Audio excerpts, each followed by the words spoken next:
जड़े गुरु जो आश्रम रोते से आश्रम थिला गोटे पाठागार विरल शास्त्र द्वारा ताहा भरपूर थिला। युव अन्वेषी माने आश्रम को आसी गुरुंग शिष्य हेबाकु चाहिए। गुरु तांको प्रथमे आश्रमर पाठागार को पठाउथिले।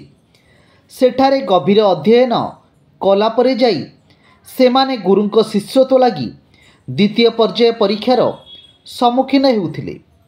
जड़े तरुण पाठागार रे किछि मास काटी सबु शास्त्र अध्ययन कलापरी जेतेबेले बाहरिला गुरु ताकू पचारिले कौन जानिल? युवक कहिला, महाशय आउ अजणा बोली किछि नाही, सबु जानिली। गुरु कहिले, बापा तुमको आउ परीक्षा करिबा लगी मोर सामर्थ्य नाही, तुमे एबे तुम बाट देख।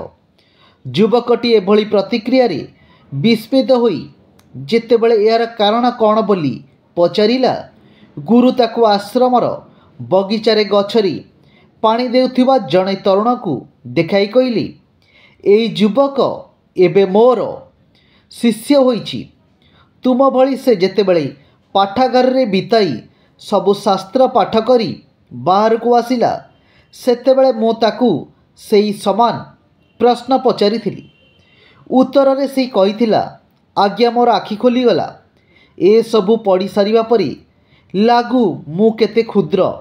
मु भाबुची सतरे मु कौन बा जानिछि। एबे युवक गुरुंक कथार मर्म बुझी पारिला एवं तार मध्य चैतन्य उदय हैला।